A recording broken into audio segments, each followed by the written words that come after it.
Friends and students, आज दोबारा फिर मैं ग्लेज का जो सेकंड पार्ट था वो लेके आप लोग के सामने प्रस्तुत हुआ हूँ।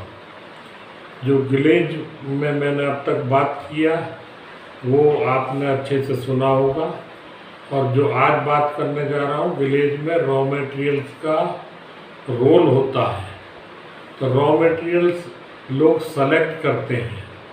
रॉ मटेरियल्स की फाइननेस इम्पोर्टेंट होती है, रॉ मटेरियल्स की प्योरिटी इम्पोर्टेंट होती है। आज तो लोग बात करने लगे नैनो ग्लेज की भी। तो इतने फाइन, जितना ज़्यादा फाइन कलर्स होंगे, जितने ज़्यादा फाइन रॉ मटेरियल्स होंगे, उतनी ज़्यादा ग्लेज इफेक्टिव होगी, और कहा जाता है कि रॉ मटेरियल्स का कंजम्पशन भी कम हो जाता है। अब रॉ मटेरियल्स का क्वालिटी हो गई, फाइननेस हो गई। अब रॉ मटेरियल्स के जो टेम्परेचर होते हैं वो टेम्परेचर के अकॉर्डिंग हम लोग सेलेक्ट करते हैं कि किस टेम्परेचर का रॉ मटेरियल किस ग्लेज के लिए सूट करेगा। तो इसलिए ज़्यादातर लोग बोलते हैं कि फेल्सपार होना चाहिए। फेल्सपार जब फायर करें तो वो जो है एकदम मिल्की वाइट कलर का होना चाहिए, तो जो पोटास फेल्सपार है। तो वो एक पैरामीटर होता है। अगर आप उसको हमने बात किया, अगर आप वेयर रेजिस्टेंट ग्लेज बनाने जा रहे हैं तो एल्यूमिना का रोल इम्पोर्टेंट हो जाता है। अगर आप आर्टिस्टिक वेयर बनाने जा रहे हैं और आर्टिस्टिक वेयर में हमको लेड और उसका कोई रोल नहीं होता है, तो हम लेड बेस्ड ग्लेज भी यूज कर सकते हैं, क्योंकि वो तो आर्टिस्टिक है, वो कभी भी फूड कांटेक्ट में आएगा नहीं। इस तरह से डिफरेंट रॉ मटेरियल्स हैं। तो वो रॉ मटेरियल्स में मैं 1 बाय 1 कुछ रॉ मटेरियल कवर करूँगा और उनके बारे में आपको नॉलेज दूंगा। जैसा कि अब आप चलिए, आप माना हम डालते हैं बेरियम कार्बोनेट। तो बेरियम कार्बोनेट जो होता है उसका मेल्टिंग पॉइंट हाई होता है तो 1900 प्लस में जाता है। जैसे ही बेरियम कार्बोनेट हम ग्लेज में डालते हैं तो ग्लेज जो होगी उसका जो एब्रेसिव रेसिस्टेंस है, जो ग्लेज की सरफेस का वेयर रेसिस्टेंस है, वो बढ़ जाता है, समझे। और उस पर्पज से डाल रहे हैं तो, और अगर थोड़ा डालते हैं तो ग्लॉसीनेस बढ़ जाती है। अगर ज़्यादा डाल देते हैं, अगर वही ज़्यादा डालेंगे तो ग्लेज मैट रूप ले लेगी, मैटी दिखाई देगी, समझे। और जैसे ही हम कम डालते हैं तो उससे जो है केमिकल रेसिस्टेंस भी उसका जो है इम्प्रूव होता है, वो है। तो हमको मेल्टिंग पॉइंट का हार्डनेस और वेयर रेजिस्टेंस ये सब ध्यान देते हुए मैटी इफेक्ट, ग्लॉसीनेस, वो सारा जो है इसमें है।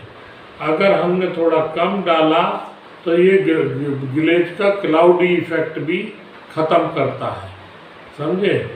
तो इस तरह से बेरियम कार्बोनेट का रोल है।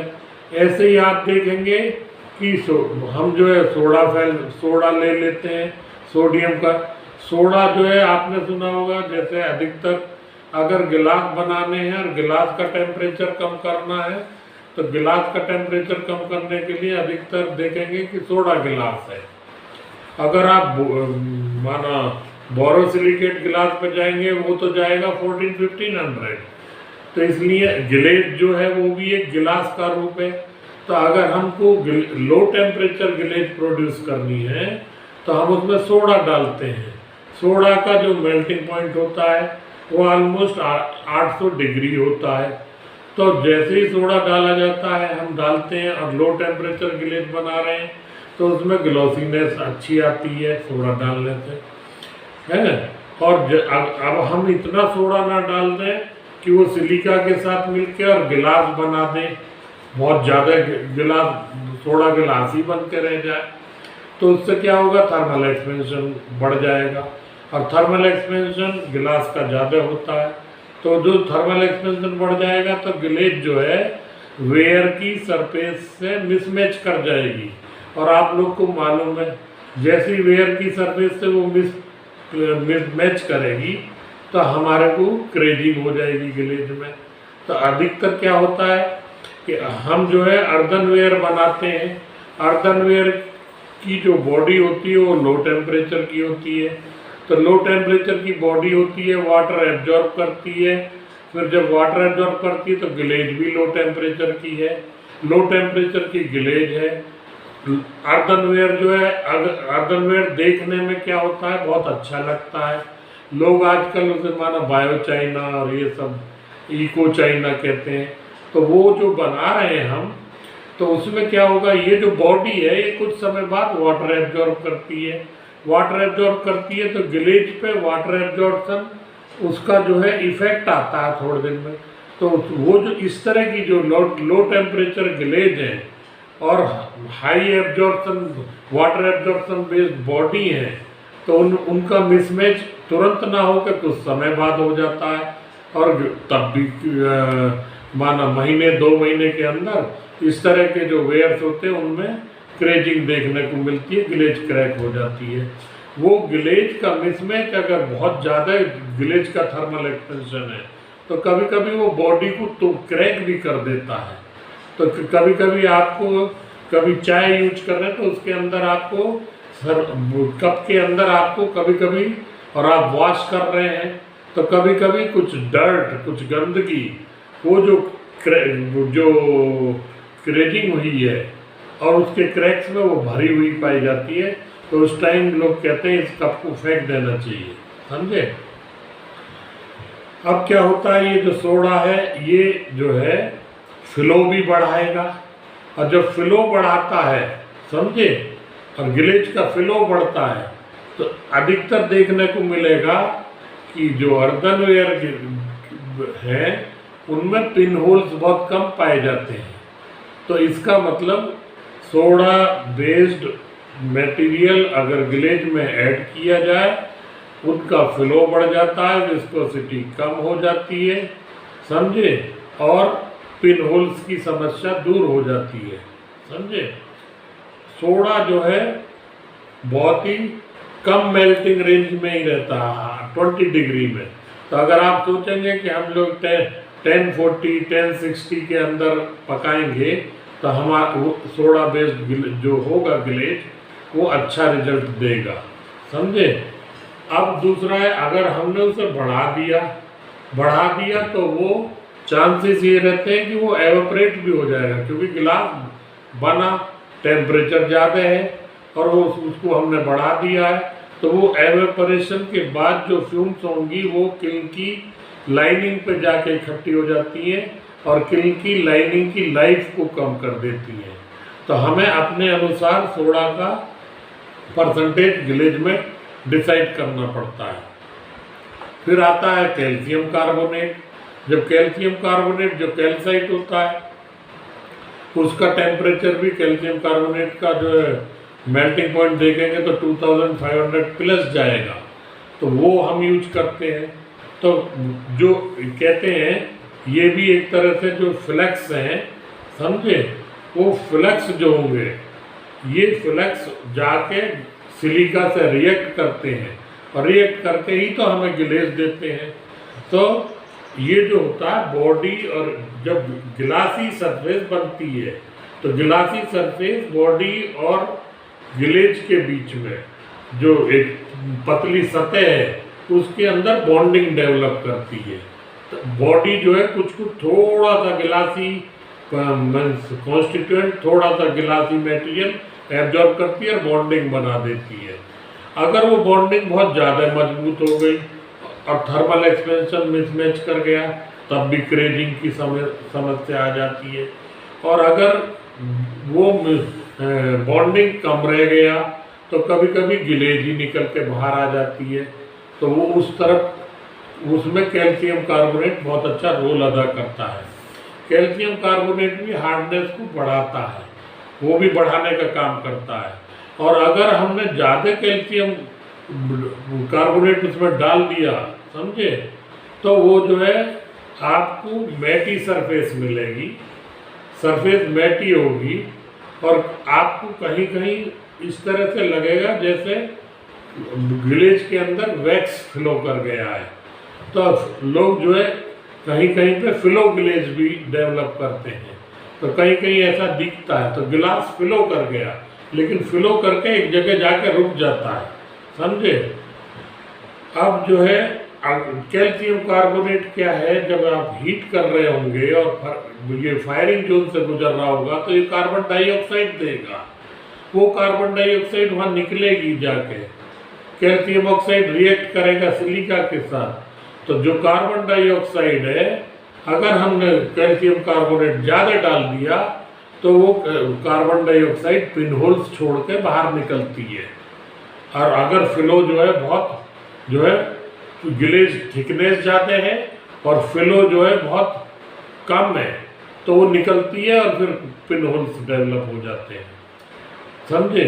और अगर ये जो कैल्शियम कार्बोनेट है, अगर कहीं से भी किसी भी सोर्स में हमारे ग्लेज को, हमारे बॉडी को, हमारे वेयर को लेड मिल रहा है जो 2 ppm से ज़्यादा नहीं होना चाहिए, तो ये जो था, ये जो कैल्शियम कार्बोनेट है लेड की सॉल्युबिलिटी को कम कर देता है। इसलिए कहीं कहीं जो है लेड ये कैल्शियम कार्बोनेट बढ़ा के भी ज़्यादा नहीं डालना है। नेक्स्ट रॉ मटेरियल आता है जिंक ऑक्साइड। जिंक ऑक्साइड की भी जो मेल्टिंग पॉइंट है हाई है, 1800 डिग्री प्लस है, बहुत ज़बरदस्त फ्लक्स है। ये 1100 डिग्री पे ही ग्लेज के लिए काम करना शुरू कर देता है। कम मात्रा में डालेंगे तो ग्लेज बहुत चमकेगी, बहुत ब्रिलियंट, बहुत चमकती हुई नज़र आएगी। ज़्यादा मात्रा में डालेंगे तो मैट ग्लेज बन जाएगी। अगर ये जो है जिंक ऑक्साइड जैसे जैसे आप बढ़ाएंगे तो वो जो है उसका फ्लो बढ़ा देता है ग्लेज का। और अगर हमने ज़्यादा कम एडजस्ट नहीं किया तो इसका ज़्यादा कम करना इफेक्ट डालता है ग्लेज के फ्लो पे, सरफेस टेंशन पे। ग्लेज की जो लेयर है, सतह है ग्लेज की जो वेयर के ऊपर, उसमें तनाव पैदा कर सकता है अगर ज़्यादा डाला तो। ये जो है इसको डालने से थर्मल एक्सपेंशन ग्लेज का कम हो जाता है। जब थर्मल एक्सपेंशन कम हो जाता है और बॉडी के आसपास आ जाता है तो ये ग्लेज के थर्मल एक्सपेंशन को कम करने में भी हेल्प करता है और इसलिए क्रेजिंग की प्रॉब्लम को सॉल्व कर देता है। अगर ग्लेज ज़्यादा श्रिंक कर गई और हमने इसे ये किया बढ़ाया तो वो करने से क्राउलिंग हो सकती है। क्राउलिंग हो सकती है तो इस तरह से सरफेस पे इसमें प्रोड्यूसेस सरफेसेस एंड कलर्स, तो वो जो है स्पेशल सरफेस एंड कलर्स जो है प्रोड्यूस करता है। ये हुआ। अब आप नेक्स्ट रॉ मटेरियल पर जाएंगे तो आता है पोटास। जो पोटास फेल्सपार होता है, पोटास फेल्सपार में मेल्टिंग पॉइंट उसका पोटास का लो अगर एक्चुअली तो 900 डिग्री के आसपास है और वो जो सोडा की तरह ही इफेक्ट दिखाता है। ये सोडा मैंने बोला 800 के आसपास, ये 900 के आसपास है। क्रेजिंग होता है अगर इसमें सोडा बढ़ गया तो। ये भी बहुत सोडा की तरह पोटास भी बहुत बड़ा स्ट्रॉन्ग फ्लक्स है और ये भी पिन होल्स जो है क्योंकि फ्लो को बढ़ा देता है तो पिन होल्स जो है कम करता है। ऐसे ही लेड ऑक्साइड जो मैंने बोला, लेड ऑक्साइड है। लेड ऑक्साइड भी बहुत लो टेम्परेचर वाला, आप बिलीव करेंगे क्योंकि लेड बात पे ही फ्लोट गिलास बनता है। तो जो लेड का टेम्परेचर होता है वो ऑलमोस्ट 220 डिग्री के आसपास होता है। जो 220 डिग्री के आसपास होता है तो ये भी बहुत बड़ा स्ट्रॉन्ग फ्लक्स है तो ये भी सरफेस टेंशन को कम करता है, तनाव को ग्लेज के कम करता है ना। तो और वो बहुत जल्दी एवापोरेट होता है, एवापोरेट होकर फिर उसके बाद डेंजरस विद कॉपर ऑक्साइड। तो इसमें जो है लेड ऑक्साइड है, तो लेड ऑक्साइड भी जैसे मैंने बोला स्ट्रॉन्ग फ्लक्स है, ये फ्लो को बढ़ाता है। ये जो है ग्लेज की सरफेस का जो तनाव होता है उसको कम करता है, समझे। ये बहुत जल्दी एवापोरेट होता है, जैसा कि सोडा और उनके केस में था। एवापोरेट होके ये भी जो है लेड गिलास बना के उस सरफेस पर डिपॉजिट हो सकता है किल्न में, और लाइनिंग की लाइफ कम हो सकती है, समझे। और बहुत ये जो है अगर कहीं से कॉपर ऑक्साइड मिल गया तो उसमें जो है कॉपर ऑक्साइड के साथ ये बहुत मतलब डेंजरस रिजल्ट दे सकता है, समझे। अगर स्मॉल अमाउंट में लेड ऑक्साइड डाला जाए अगर ग्लेज में, तो ये ग्लेज को बहुत अच्छा रूप देता है। ये लेड ऑक्साइड का रोल है। ऐसे ही मैग्नीशियम ऑक्साइड है। मैग्नीशियम ऑक्साइड पे वो भी मैग्नीशियम ऑक्साइड डायरेक्ट हम नहीं यूज करेंगे क्योंकि वो बहुत कॉस्टली होता है। तो आगे मैग्नीशियम कार्बोनेट की तरह यूज करेंगे। इसका टेम्परेचर भी 2800 डिग्री होता है मेल्टिंग पॉइंट। तो जैसे ही हम इसको ऐड करते हैं तो आप अंदाज़ा लगाइए कि इससे जो है ग्लेज का मेल्टिंग पॉइंट जो है बढ़ जाएगा। तो जितनी भी ग्लेज जो होंगी, मानो 1250 और 1280 की आप ग्लेज बनाना चाह रहे हैं, या हम क्लोराइड पे ग्लेज करना चाह रहे हैं, तो वो सब में मैग्नीशियम कार्बोनेट अच्छा रोल अदा करेगा। ये जो है सरफेस टेंशन को बढ़ा देगा। अगर हम 1200 1150 पे कुछ बना रहे हैं तो जनरली लोग मैग्नीशियम ऑक्साइड या मैग्नीशियम कार्बोनेट यूज नहीं करेंगे। ये थर्मल एक्सपेंशन को कम करता है, तो थर्मल एक्सपेंशन कम होता है तो क्रेजिंग के चांस कम होते हैं। अगर थोड़ा सा अमाउंट डाला जाए तो ये ग्लॉसीनेस को बढ़ा देता है। अगर हमने सेम केस है हर एक रॉ मेटेरियल के साथ, अगर ज़्यादा अमाउंट डाली गई तो वो मैटी हो जाती है। ये मैग्नीशियम कार्बोनेट का रोल है। ऐसे ही मैंने एल्यूमिना बोला, एल्यूमिना का पहले भी बोला, एल्यूमिना का टेम्परेचर भी 2000 प्लस होता है मेल्टिंग पॉइंट। ये हार्डनेस बढ़ाता है, ये ग्लेज का जो है फ्लो को कम कर देता है। ये जो है क्योंकि इसकी डेंसिटी ज़्यादा होती है, जब इनकी डायरेक्ट एल्यूमिना यूज करेंगे, मैग्नीशियम ऑक्साइड के लिए तो मैग्नीशियम कार्बोनेट यूज कर सकते हैं, लेकिन इसकी डेंसिटी मानत जो 3.9 है, तो वो जो डेंसिटी इसके फ्लो को कम कर देता है। ये जो है अगर टेम्परेचर पे ये क्रिस्टलाइन ग्लेज क्रिस्टल फॉर्मेशन का इफेक्ट भी देता है। तो उसमें ये जो है थर्मल एक्सपेंशन को कम कर देता है ग्लेज के जो है। अगर इस हर एक केस में अगर अमाउंट हमने परसेंटेज एल्यूमिना की ज़्यादा डाली तो सेम तरह जैसे सब रॉ मेटेरियल दिखा रहे थे, ये भी मैटी इफेक्ट देता है। ऐसे ही माना जिरकोनिया है, जिरकोनियम सिलिकेट के रूप में हम लोग यूज करते हैं, तो इसका मेल्टिंग पॉइंट भी सबका 2700, इसका 2700 डिग्री है, समझे। तो ये हमें जिरकोनिया ऑपेसिफायर की तरह हम यूज करते हैं। ऑपेक ग्लेज देता है। आप माना 12% 15% तक अपनी ग्लेज के अकॉर्डिंग, एज वेल एज ये बहुत कॉस्टली होता है, और 70-80 रुपये या 100 रुपये किलो तक आजकल रेट चल रहा है। तो कॉस्ट को देखते हुए भी हम लोग इसको ऐड करते हैं। ये हार्डनेस, ये जिरकोनिया बेस्ड जितने भी होंगे वो रॉ मटेरियल, वो सब हार्डनेस को बढ़ाएंगे। तो हार्डनेस बढ़ाता है, फ्लो को कम कर देता है, क्योंकि डेंसिटी इसकी भी 4.8 4.9 है, समझे। ये भी ग्लेज की सरफेस के तनाव को बढ़ा देता है, समझे। और जब तनाव बढ़ जाता है तो ये जो है पिन होल भी जो है ज़्यादा पैदा कर सकता है, अगर हमने ज़्यादा क्वांटिटी में जिरकोनियम सिलिकेट यूज किया है। लेकिन ये क्रेजिंग को कम कर देता है। ये है जिरकोनिया का रोल। ऐसी सिलिका मेजर कॉन्स्टिट्यूएंट है ग्लेज का वो मेजर कॉन्स्टिट्यूएंट है ग्लेज का, और वो ग्लेज से रिएक्ट करता है।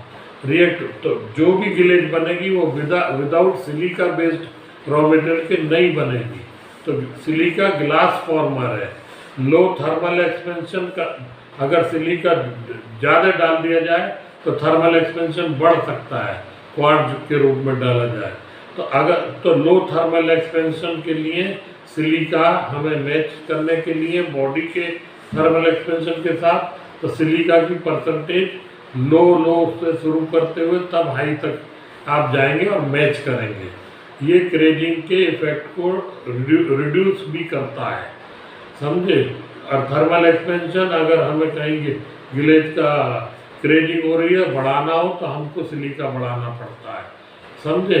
ये गिलेज की जो फ्लो होता है उसको भी कम कर देता है। ये भी हाई डेंसिटी रॉ मटेरियल ही है, समझे। ये एसिड रेजिस्टेंस को बढ़ाता है, ये वेदर रेजिस्टेंस को बढ़ाता है, ये हार्डनेस को बढ़ाता है। तो अगर हार्डनेस बहुत बड़ा हाई फाई हार्डनेस नहीं चाहिए तो ये रॉ मटेरियल जिरकोनिया और एल्यूमिना को छोड़ के ये यूज किया जाता है ताकि हार्डनेस हमें एवरेज मिल जाए। बोरेट है, बोरेट भी गिलास होता है। बोरेट मीन्स B2O3 हम यूज करते हैं। इसका टेम्परेचर भी लेड की तरह बहुत कम होता है, 300 डिग्री के आसपास है। ये सिलिका जो हमने मेजर कॉन्स्टिट्यूएंट है उसके साथ मिलकर ये गिलास बना देता है, समझे। मेल्टिंग पॉइंट को गिलेज के को कम कर देता है। तो मीन्स B2O3 बोरेट बेस्ड गिलेजेस भी डेवलप की जाती है, समझे। सरफेस टेंशन को ये जो है कम करेगा क्योंकि लो टेम्परेचर है तो गिलेज का फ्लो बढ़ जाता है, समझे।